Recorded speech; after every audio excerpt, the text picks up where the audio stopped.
हे hello future investors, कैसे हैं आप? आई होप सभी अच्छे होंगे। सो दोस्तों, my name is Sachin and आज की इस वीडियो में हम बात करेंगे एसबीआई एन्युटी डिपॉजिट स्कीम के बारे में। दोस्तों, ये स्कीम बेहतरीन है उन लोगों के लिए जिन्हें मंथली पेमेंट चाहिए सैलरी की तरह या फिर पेंशन की तरह। तो चलिए आगे बढ़ते हैं और जानते हैं इस स्कीम के बारे में और डिटेल्स में। तो चलिए वीडियो को स्टार्ट करते हैं।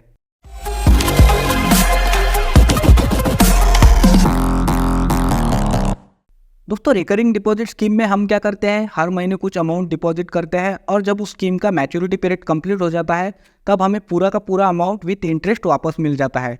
But SBI annuity deposit scheme RD से बिल्कुल अपोजिट है। इस स्कीम में आपको एक ही बार में एक लमसम अमाउंट डिपॉजिट करना होता है और बैंक आपको हर महीने उस अमाउंट में से एक फिक्स अमाउंट देता रहता है। जितना टाइम पीरियड आपने सिलेक्ट किया है उतने टाइम पीरियड के लिए, और आप इस स्कीम में जिस दिन पैसे जमा करते हैं उसी डेट को आपको अगले महीने से हर महीने पैसे मिलना स्टार्ट हो जाता है। और अगर आप 29, 30 या फिर 31 तारीख को अकाउंट ओपन करते हैं तो आपको नेक्स्ट मंथ के 1 तारीख को पैसे पे किए जाते हैं। मान लीजिए अगर आपने 31 मार्च को अकाउंट ओपन किया है तो आपको 1 मई से हर महीने पैसे मिलना स्टार्ट हो जाते हैं। आइए अब जानते हैं कि इस स्कीम की एलिजिबिलिटी क्या है, मतलब इस स्कीम में कौन कौन अकाउंट ओपन कर सकता है।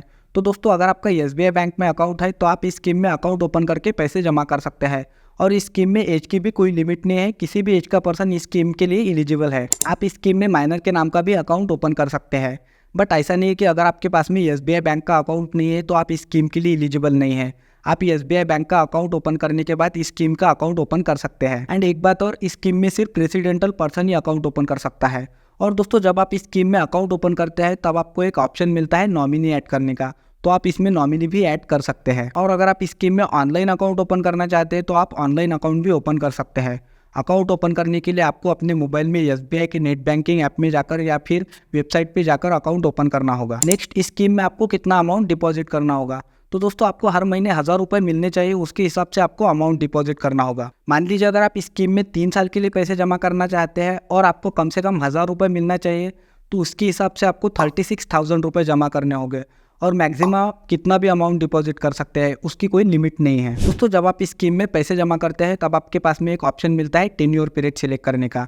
इस स्कीम में आप 3 साल, 5 साल, 7 साल और 10 साल का टेन्योर पीरियड सिलेक्ट कर सकते हैं। यानी कि आप इस स्कीम में जितना अमाउंट जमा करते हैं उसमें से एक फिक्स अमाउंट आपको हर महीने कितने सालों तक मिलना चाहिए, उसके लिए आपको एक टेन्योर पीरियड सिलेक्ट करना होता है। इसे हम मैच्योरिटी पीरियड भी कह सकते हैं। अदर स्कीम में मैच्योरिटी पीरियड कंप्लीट हो जाने के बाद आपको पैसे मिलते हैं, बट इस स्कीम का मैच्योरिटी पीरियड अदर स्कीम के मुकाबले डिफरेंट है।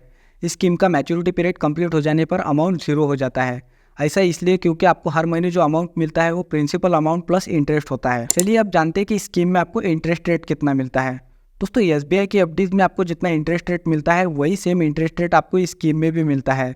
इसके अलावा जिस तरह से सीनियर सिटीजन्स को एफडी में 0.5% एक्स्ट्रा इंटरेस्ट मिलता है, तो एन्युटी में भी उन्हें उतना ही ज़्यादा इंटरेस्ट मिलता है। इसके साथ ही साथ अगर कोई एसबीआई का स्टाफ है या फिर एसबीआई से पेंशन लेता है तो उन्हें भी इस स्कीम में 1% एक्स्ट्रा इंटरेस्ट रेट मिलता है। और इस स्कीम में आपको जो भी इंटरेस्ट मिलता है उसे क्वार्टरली कैलकुलेट किया जाता है और उसका कैलकुलेशन मंथली बेसिस पर आपको ट्रांसफर किया जाता है। दोस्तों, अब हम ये जानते हैं कि इस स्कीम में कितने पैसे जमा करने पर कितनी मंथली इनकम मिल सकती है। इसे हम कैलकुलेट करेंगे एन्युटी डिपॉजिट कैलकुलेटर से, जो आपको स्क्रीन पर दिख रहा होगा। इसमें हमसे पूछा जा रहा है डिपॉजिट अमाउंट, मतलब आप कितना अमाउंट डिपॉजिट करना चाहते हैं। लेट से हम 15 लाख रुपए डिपॉजिट करना चाहते हैं तो हम यहाँ पे 15 लाख रुपए एंटर करते हैं। इसके बाद पूछा जा रहा है पे आउट फ्रीक्वेंसी, जो कि हम अभी के लिए मंथली सिलेक्ट करते हैं। आप अपने अकॉर्डिंग इसे भी चेंज कर सकते हैं। नेक्स्ट, हमसे पूछा जा रहा है पेमेंट पीरियड, इसमें हम डालते हैं 5 साल। इसे भी आप अपने हिसाब से चेंज कर सकते हैं। इसके बाद पूछा जा रहा है इंटरेस्ट रेट, क्योंकि अभी 5 साल वाली एफडी पर इंटरेस्ट रेट चल रहा है 6.5% जनरल पब्लिक के लिए, तो हम भी वही डालेंगे। नेक्स्ट पूछा जा रहा है कंपाउंडिंग, तो इसे हम क्वार्टरली चूज करेंगे। और अब हम कैलकुलेट पर क्लिक करके देखते हैं कि हमें मंथली अमाउंट कितना मिल सकता है। तो जैसा कि हमने कैलकुलेट किया और हमारे सामने रिजल्ट आ गया है कि हमें हर महीने 29,324 रुपये मिलेंगे 5 साल तक, अगर हम 15 लाख रुपए जमा करते हैं। तो आप अपने अकॉर्डिंग इसे बढ़ा या घटा भी सकते हैं। कैलकुलेटर का लिंक आपको डिस्क्रिप्शन में मिल जाएगा। दोस्तों, अब आपके दिमाग में एक सवाल आ रहा होगा कि अगर हम इस स्कीम में 15 लाख रुपए डिपॉजिट करते हैं और हमें हर महीने 29,324 रुपये मिलेंगे, तो क्या हमने 15 लाख रुपए जो डिपॉजिट किया है वो 5 साल बाद वापस मिलेंगे? तो इसका जवाब है नहीं, क्योंकि इस स्कीम में आपको इंटरेस्ट के साथ प्रिंसिपल अमाउंट भी दिया जाता है, इसलिए आपको 5 साल बाद कोई भी अमाउंट नहीं मिलता है। और दोस्तों, इस स्कीम में टीडीएस भी डिडक्ट होता है जब आप इस स्कीम में पैसे जमा करते हैं और उस पर इंटरेस्ट अर्न करते हैं, तो बैंक आपके टोटल अमाउंट में से टीडीएस के फॉर्म में एक फिक्स अमाउंट काट लेता है। अब हम आगे बढ़ते हैं और ये जानते हैं कि स्कीम में आप प्रीमेच्योर क्लोज कर सकते हैं या नहीं। तो दोस्तों, इस स्कीम में आप प्रीमेच्योर क्लोज कर सकते हैं, बट मैक्सिमम 15 लाख रुपए तक, और इस अमाउंट पे आपको 0.5 to 1% तक की पेनल्टी भी देनी होगी। और इसके साथ ही साथ अगर डिपॉजिटर की डेथ हो जाती है तो उस केस में भी अकाउंट को प्रीमैच्योर क्लोज किया जा सकता है।